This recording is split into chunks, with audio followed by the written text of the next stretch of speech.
philosophically or professionally, and then to say something that will be helpful to you at a very personal level. So that's my two goals for this morning. But I want to start out by just emphasizing a couple of things that I'm really excited about here. One was when Ed, just before transitioning, I thought it was so inspiring that Ed, with many of your helps, created this Center for Innovation.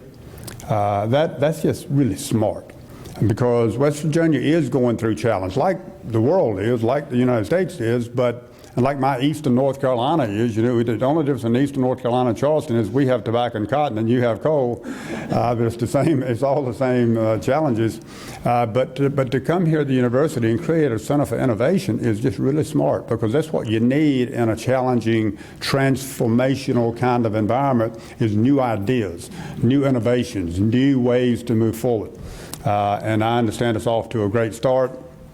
And I congratulate Ed and all of you for working on that. I also want to thank Pat and Bobby and Ed and Holmes and everybody, Nell, that has worked on this opioid foundation that BB&T was very fortunate to be able to invest in. We all know we have a challenge here across the country, and specifically in West Virginia, around the opioid problem. And I was very excited to hear reports, even this morning, about some of the really exciting and innovative things that is already coming out of this foundational effort. And with those kind of leaders, you all know it's going to be successful. So I rather suspect that we're going to see innovative solutions on this whole opioid problem come right here out of Charleston. And I will fully expect that, and I think you'll be able to change the world by doing that. So thank you, Pat, and others that are working hard on that. So two really, really powerful things just immediately come to the top of my mind about what's happening right here at the university. So again, thank you for that. So leadership is interesting. I've been studying leadership for a long time. I've actually been with the company, I hate to admit, Marty, 47 years. And I know I don't look that old, I get that. But I have been studying specifically leadership for 40 years when I did a thesis for a graduate school way back when. And it is so important. I really enjoyed talking to the general about leadership and finding out about how exciting your leadership programs are here. What a foundation to build on. I know you will, and I certainly encourage you to continue to do that. But leadership is very simple if you think about it. So leaders, are really honest about where they are. They have great clarity about where they want to go, and they have the courage to go there. But the biggest problem that most leaders and organizations have is the first part. They don't really want to come to grips with the honesty, the clarity of where we are, because we want to kind of gloss over our problems. And that does not help. In fact, it hurts. It's very important to be very gut level, clearly honest about what is our situation, because if you don't really understand where you are, then you can't figure out where to go. And when you figure out where to go, that takes a lot of courage often to go there. And so as you fine-tune and develop your leadership programs, I hope you'll stay focused on those three cornerstone characteristics of leadership, because it's where I see organizations and individuals fail the most, is in one of those three areas. So let's not fail in West Virginia. Let's not fail in our country. Let's not fail in our world. But we have really big challenges that we need to focus on. And I know I have a brief time today, so I got to hurry along. But I want to share with you just a couple of things. First of all, I think it's always important to address kind of the global issues to set the context of where we are. So I would just say to you that in spite of what you hear and read, I actually feel pretty good about the overall geopolitical and economic scenario that we face around the world. It's not perfect. We have, Syria and Turkey, and now Putin has stepped in, and but look, those situations have been going on for thousands of years. They're not going to stop anytime soon. They're actually relatively calm, so I think you can take that as kind of a net positive. The global economic environment is pretty good. I mean, India's doing well. China's going through a lot of changes, but they're still growing 6%, versus our 2%. Japan, after 30, 40 years of decay, has been growing for the last 6 or 7 quarters. And our economy, in spite of the fact we could do better, is growing a solid 2%. So the global economy is pretty solid. Now, we are on the cusp of talking ourselves into a recession. I mean, that's, there's definitely been a recent decline in confidence in business and in manufacturing and in consumers, but that's not structural, that's not foundational. That's because we just like to listen to all the news media, and we like to listen to all the, it's been 10 years since we had a recession, we're supposed to have a recession, so we wring our hands and talk ourselves into a recession. But I don't actually believe we're going to go into a recession. I think things are actually going to work out pretty good. I think we're close to a Brexit deal. I think we're already seeing progress in the China trade thing. We'll have a decent China agreement by the end of the year. We'll have the new NAFTA agreed to by the end of the year. And I think by next year this time you'll see us continuing to grow and at an improved pace. And we will have averted this to-be recession, and that'll be a good thing. So I think overall, globally, things are looking good. But that's great because we have some mega issues to deal with, and it's better to deal with mega, big-time, long-term issues when things aren't really bad in terms of the pure, basic structural issues. So I want to talk to you about this mega issue that we all need to work on, and this is a common problem across every market. It's not a West Virginia problem, it's a global problem, and it's specifically a U.S. problem. And that is that we have this very, very difficult growing level of economic inequality. And it is going to ultimately be the demise of this country if we don't deal with it. I know that sounds dramatic, but I must tell you, I humbly believe it is true. So, this country was founded on economic equality. It was not equal opportunity, but equal outcome, but equal opportunity. It was founded on a land of hope. And for several hundred years, it worked really well. But for the last 30, 40 years, we've been going in exactly the wrong direction. And here's why. So since I grew up on a tobacco farm in the 50s in eastern North Carolina, things have changed dramatically. Same thing in rural West Virginia. Back then, if you couldn't read and you couldn't do simple math, you could still do a job. You could still make money. You could prime tobacco, pick cotton. You could dig into coal mines. You could, but most of those jobs have gone away or are going away. The dramatic increase in automation through artificial intelligence, machine learning, and we haven't even gotten to 5G and quantum computing. The world is changing so fast in terms of technological evolution that the availability of manual jobs that you can do without basic education are going away really fast. At the same time, our public school system is failing. Now, I am sorry if some of you are in the room or in the public school system, but I say this as absolutely no criticism of our teachers. I have great affection and great appreciation for our teachers. They work so hard. They are actually the ones that are at the most disadvantaged because of all of this. I say this because our federal government, our state governments, and in many cases, local administrations have failed to lead the public school system. I'm sorry, they just failed. And the reason I say that is because if you look at the facts are in the 3rd and 4th grade across this country, 2/3 of the kids cannot read. 2/3 cannot read. Now, educators will tell you the obvious. It's just that when you don't think about it every day, you don't see the gravity of it. So up to about the 3rd or 4th grade, you're learning how to read, and after that, you're reading to learn. So guess what? If you go past the 3rd or 4th grade and you don't know how to read, and you don't know how to do simple math, it's just downhill from there. We're turning out millions of people out of the school system today that are completely dysfunctional, and it's not their fault. I'm sorry. A lot of people say we should blame those bums on the street because they're not willing to work. Well, in most cases today, they can't work because there's no job that they can do. And so I think it's time for capitalists, business people, community leaders to step up and say, we have to own this problem. We have to own this problem. We can't, the government can't fix it. They made it, and they're not going to fix it. And so we have to fix this problem, and community leaders and business leaders can fix this problem. Because see, this divide is because fewer and fewer manual jobs, more and more people who can only do manual jobs. You see the problem? So you got this giant gap That's what's creating this socioeconomic inequality. And so people are falling out of the system. They have no hope. They have no skill set. They're completely dysfunctional. They get mad. They get on drugs. They get guns. And we know the rest of that story. And it's going to get worse and worse and worse. And so we have to draw attention to solving this fundamental reading problem. And it's going to take business and community leadership. Now I will tell you, and I hope most of you that know me know I'm not one to be braggadocious, but I am one to deal with problems, and I am one that does not believe in getting up and complaining without trying to offer a solution. So I'm really happy to offer a potential bright star with regard to this issue. So quick background, because I want to leave you some hope on this. So 10 years ago, we started working with a little company called Everfi, and that created a game that kids play that teaches them financial literacy.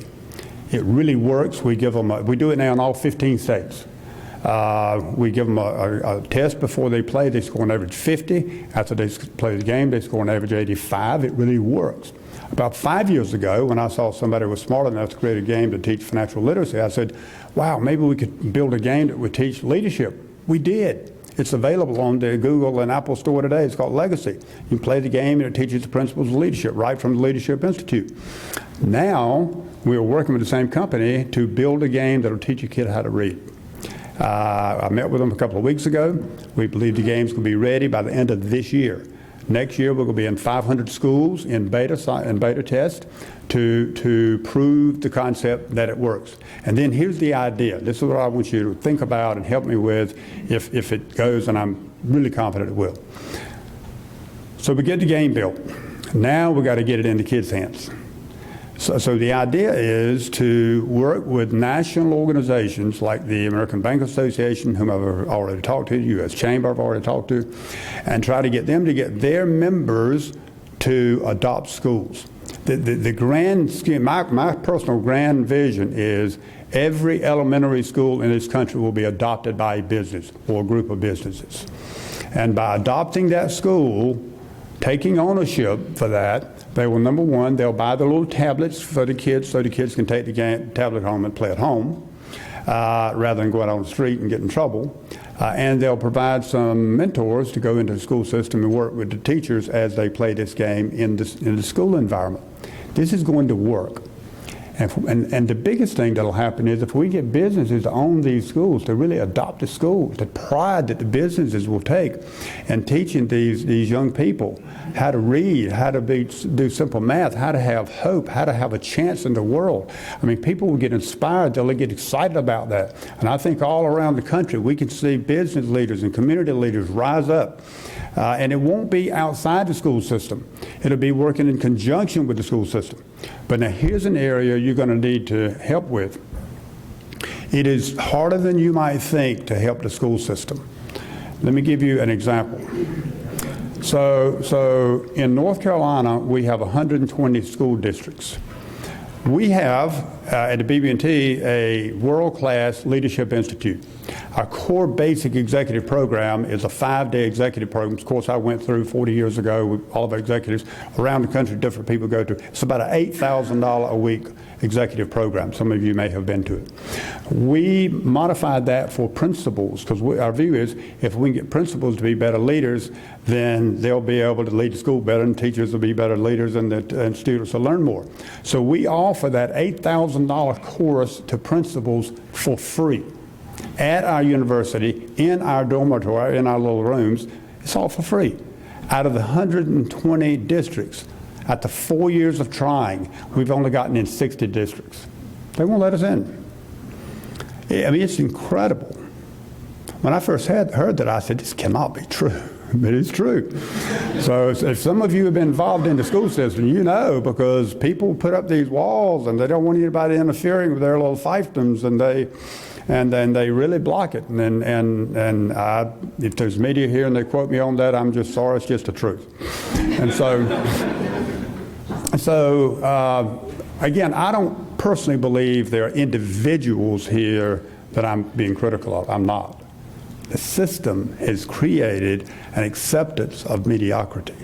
and acceptance of faith. I mean, because any one of you, you're good business leaders, you're good community leaders, anybody, and you can check my facts. If anybody looks at the fact that 2/3 of the kids can't read, you'd have to say this is not working out real well, right? And you'd have to feel compelled to do something about it. So we're going to need to band together, however, whether it's the reading game program we're working on, whether it's something that Holmes Morrison comes up with, I don't care who comes up with the idea, but BB&T and Truist is really committed to working to help solve this problem, because ultimately, if we don't solve this problem, it will be a key leader to the demise of our country. Keep in mind that over generations after generations, democracies only last about 200 years. We are already past our 200 years. If we stay on the direction we're on, the future is not bright. On the other hand, if we solve this fundamental issue, which we can, it's right here in our grasp. If we solve this fundamental issue, then we can continue to be the greatest country in the history of the world. And that's exactly what I believe will happen. So my message is not one of doom and gloom. My message is one of opportunity, one of hope, because when we really get refocused on preparing our young people to lead and to be able to do the kind of jobs that need to be done in the world, then we can create a land of opportunity, a land of hope, a land where people really can find success and happiness. And before I take a minute or two for questions, and then I have a couple of wrap-up remarks, I want to mention something to you to think about. This gets on the philosophical level, but it's very important. See, the issue with these young people, and it's true for all of us, by the way, the issue is people get frustrated because they get confused about the relationship between success and happiness. See, our world tells us that if we're successful, we will be happy. When, by the way, they define success as how much stuff you have. So if you have more cars, bigger houses, make more money, all that stuff will make you happy. It's just not true. Y'all know it's just not true. There's nothing wrong with being successful, and I'm a banker and making the economy. That's all great for the economy, but it's only good for you if it brings you a sense of success, a sense of happiness, a sense of self-esteem, a sense of pride, a sense of achievement, a sense of fulfillment, a sense of my life matters. I'm making a difference in the world. See, when your life draws close to an end, I think the question you're going to ask is not how much money you leave in the bank account when you're gone. The question is going to be, did I matter? Did I make a difference? And people get really confused about that. And the primary reason they get confused about it is they don't understand the fundamental, most important question. The most important question for all of us in life is, why am I here? What is my purpose? See, I believe every one of us has a unique God-given purpose here on this earth. We have something we're supposed to do, and it's important.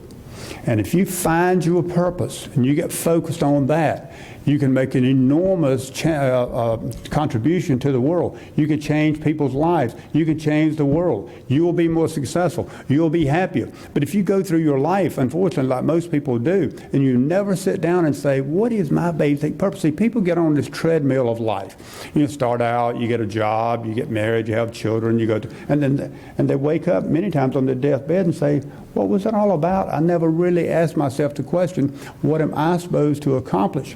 One of my 5 great books is Man's Search for Meaning, written by Viktor Frankl. Viktor Frankl survived the Holocaust, spent 3 years in Auschwitz. And if you want to read a book that'll really get your attention, read Man's Search for Meaning. And in that book, he talks about the atrocities that go on there. And in that book, he says, if you know your why, you can endure any how. Paraphrased, if you know your purpose in life, you can figure out how to overcome obstacles.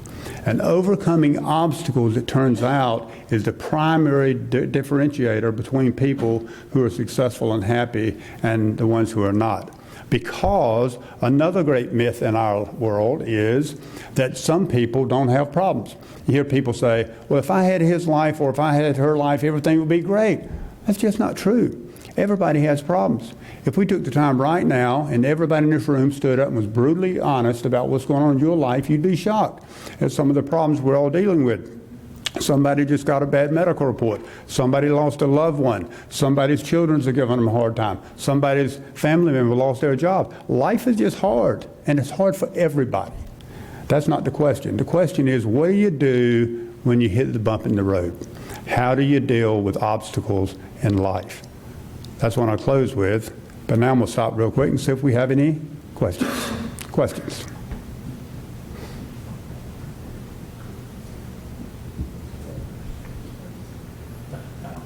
Yes, Phyllis. Kelly, if we can't get, okay, if we temporarily can't get into the classroom, could we try, while we're continuing to work on that, get into the after-school organizations that have these children for a number of hours every day?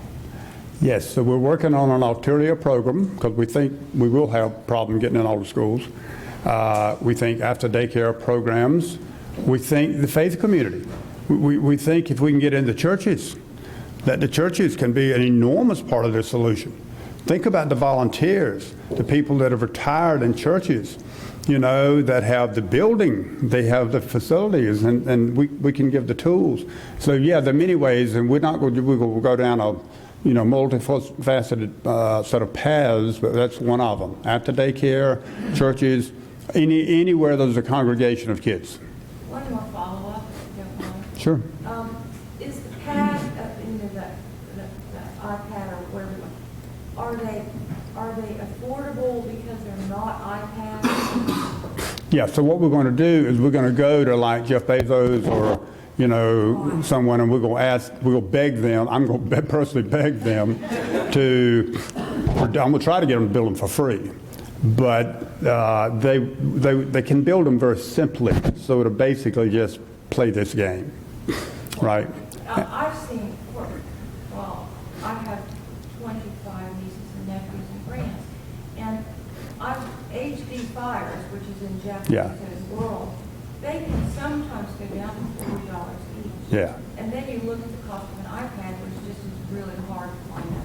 Yeah, when I say iPad, but I'm not really talking about iPads. I'm talking about very simple devices. Right, $30 probably can get them. If you buy them in quantity, that won't be an issue.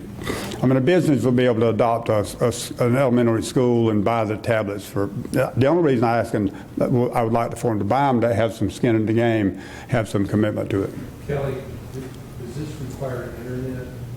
Because a lot of it will require the internet. So one of the issues that we're also working on at BB&T is we're going to try to be active, and one of the advantages of us coming together with SunTrust under Truist is we'll have more capacity, and we will try to be a leader in terms of helping stimulate the development of broadband in some of the rural areas where we know it does not exist. Now, it doesn't have to be ground line, it's mobile. So as long as there are towers, it'll work. And most everybody has towers today. And by the way, I saw some study recently, and I was really worried about that aspect, and I may be a little bit off on these numbers, but it's something like 80% of the people in the poorest families still have cell phones. Interesting. There's an article I read recently, and I don't have all the numbers in my head, I think it came out like in April, a science one, that basically said as an infant, and if you don't learn to read or have a parent or grandparent to read to you, like by the time you go to first grade, you might know 5,000 words, but if they've been read to, I think it's like 1.6 or 1.7 million vocabulary words. Right. And that goes to show and demonstrate the big difference what you're talking about the ability to be prepared. Well, so that's the problem, I think, with the fundamental school system is it's still teaching the way it did historically, when the family structure was more formed.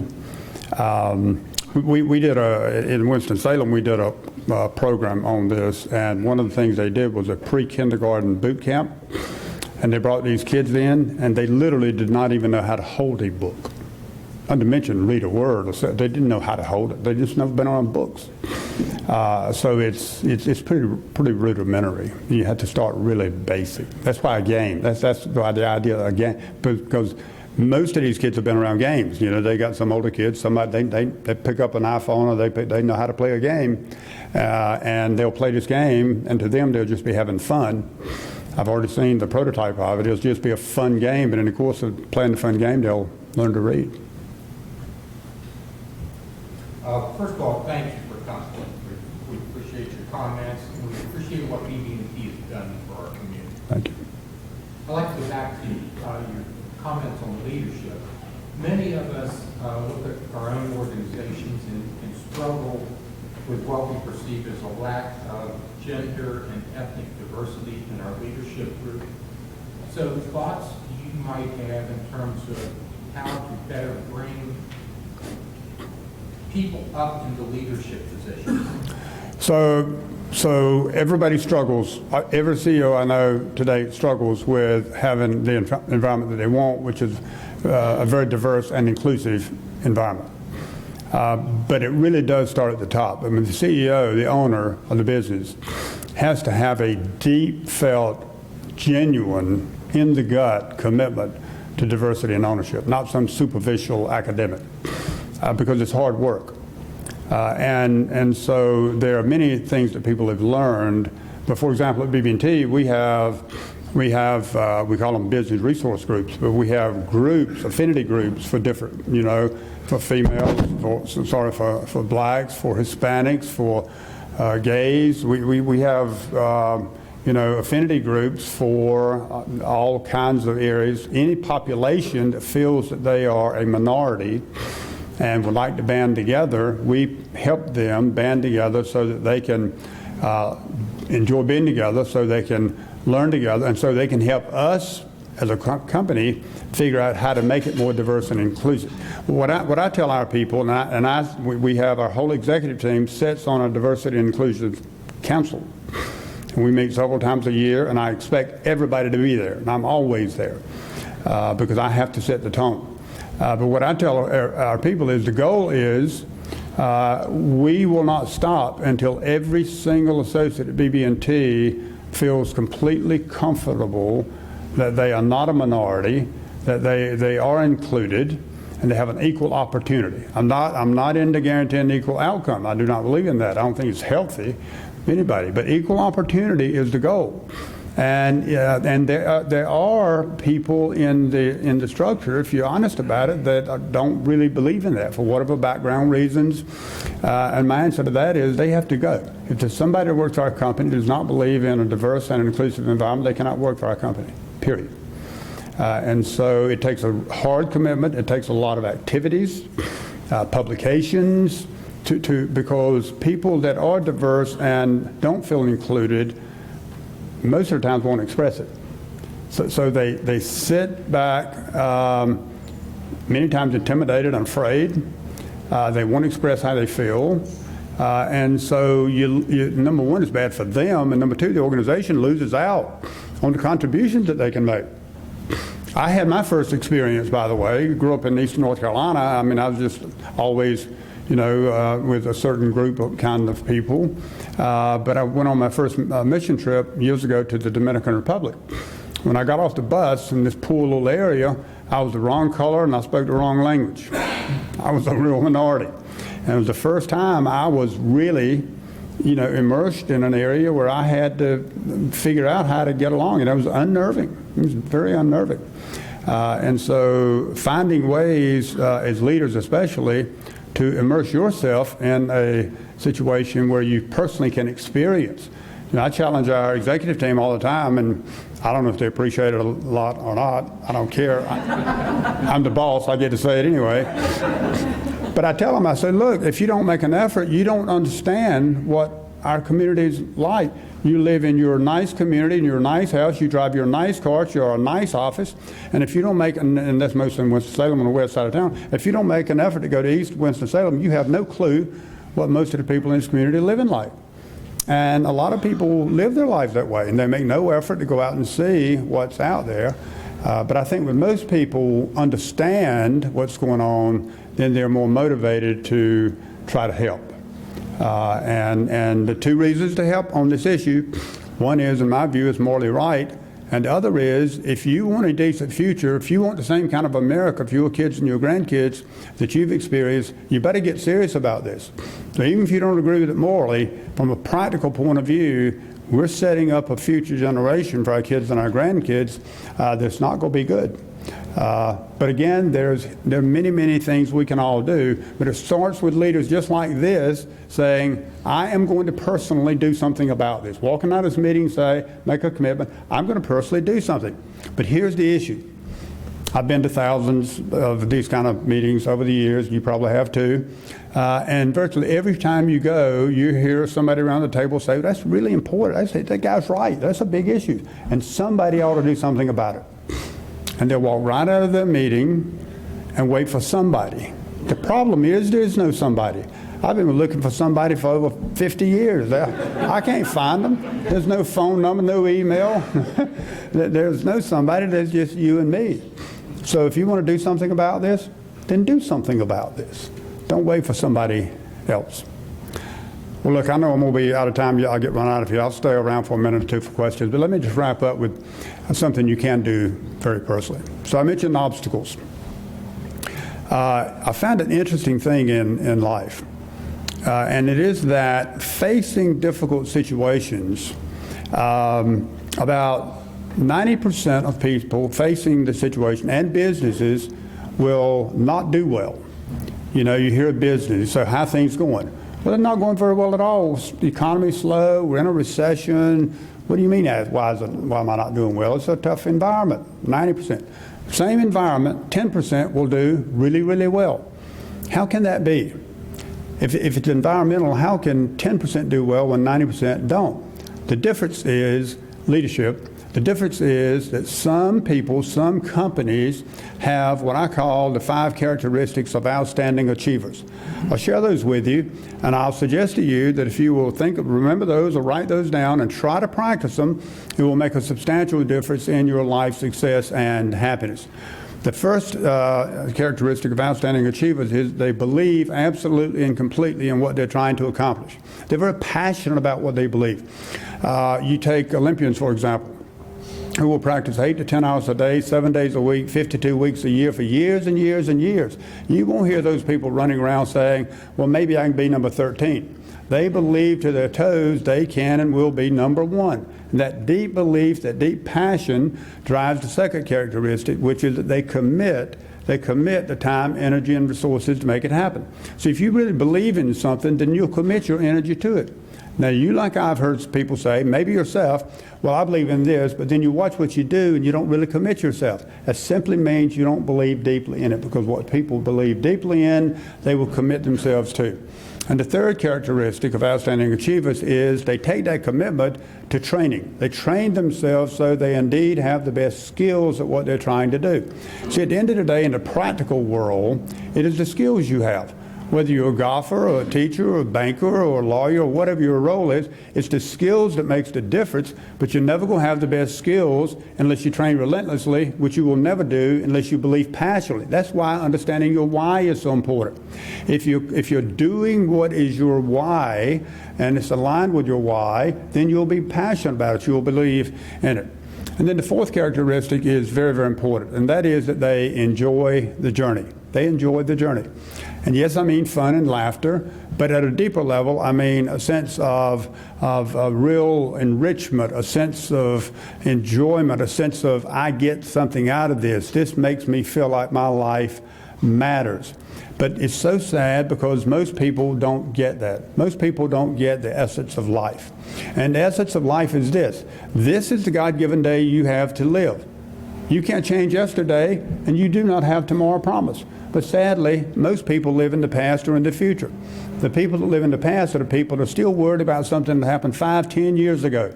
You hear somebody say, well, I'm still mad with Mary. Why are you mad with Mary? And they'll pound the desk, they'll get red in the face. Well, she did such and such and such. They're just as mad as they were 10 years ago. Now, Mary hadn't thought about it in 10 years. She's enjoying her life. She's moving right along. You're just ruining your life for nothing. And then people live in the future. These are the people who say, I'll be happy when? You know, when the kids get out of school, when I graduate, when I retire, then I'll be happy. But look, that's not a good way to live life, because you can't change yesterday, and you are not promised tomorrow. You're one phone call away from, your opportunity being lost. And so each one of us needs to grab a hold of the brevity of life, which is one of my second great books, is Chasing Daylight, written by Eugene O'Kelly, because he found out at 43 years old he had inoperable brain cancer and would be dead in 90 days, and was. But in that process of living that short period of time, he realized he had a lot of time if he'd be focused on what was important. So enjoying the journey is very important. And then the fifth characteristic is to have an enthusiastic, positive attitude. And look, we should be positive. In spite of what I just described, and I described some negative, challenging situations, but we still should be positive. We still live in the best country in the world, in spite of these challenges. I believe you live in some of the best parts of this great United States of America right here. Look at this. I mean, it's a great place to live. I mean, you woke up alive this morning. That's a pretty good thing to be happy about. By observation, you all got here pretty well. You look pretty good shape.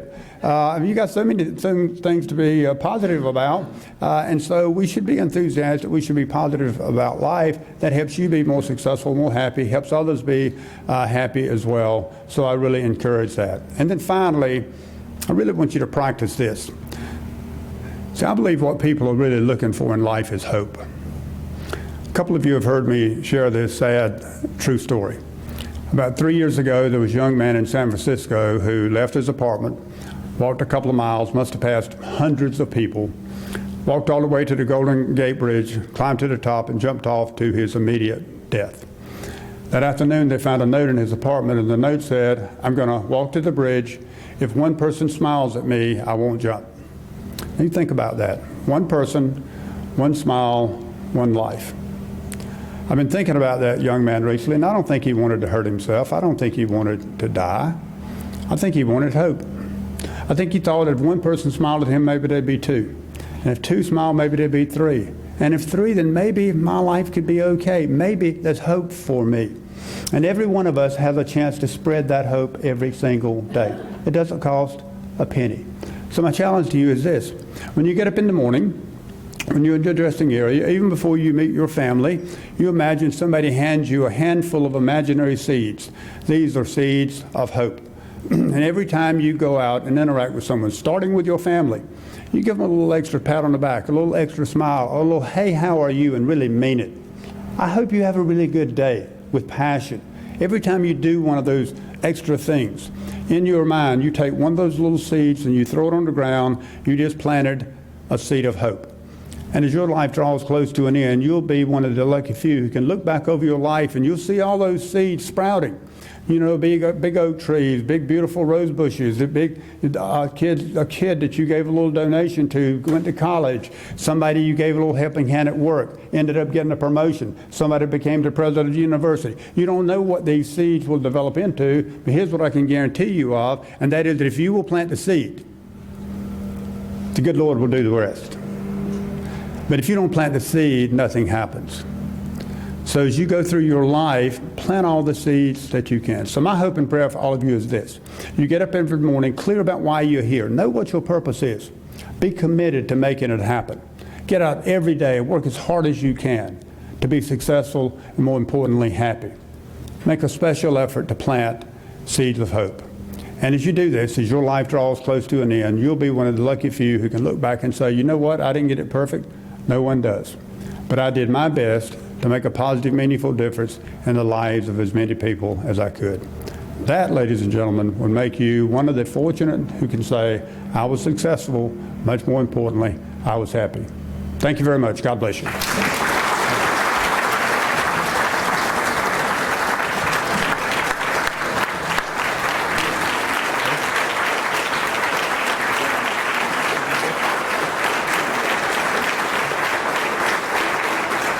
Kelly, before you sit down, on behalf of everybody who joined us here today to help support the University of Charleston and all the students with whom we work every day to make better leaders, to help them develop the sense of purpose, the sense of hope, and the tools that they're going to need to make a positive impact in the world. Thank you so much for helping us do that inspiring work. Thank you so much.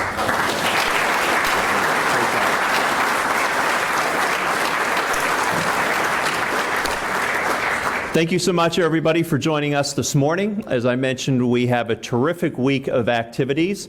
We're just getting started. I hope that you have time in your schedules to join us for a variety of different events that we'll be having here on campus. Starting later on today at 5 o'clock, we'll have a Charleston's University meet and greet. My wife Lynn and I will be looking forward to seeing as many members of the community that are able to join us in our beautiful Innovation Center. So please join us this evening. We hope to see you Friday afternoon for our inauguration ceremony and the reception that will follow. And then, of course, we have the traditional homecoming events, a tailgate and a football game on Saturday, concert here in the afternoon on Sunday. So I want to thank you all very much for your support, not only in sponsoring the events that are happening this week, but all the support that you lend us. I know so many faces around the room are regulars here on campus. They come and work with our students in professional development activities. You come here as guest speakers. You help to support the programming that we know is important to provide our students with great opportunities that are not only going to help them launch their careers, but are going to help the organizations that are going to continue to thrive here in the Valley. So thank you all very much for your support, and I look forward to seeing you all again soon. Thanks so much.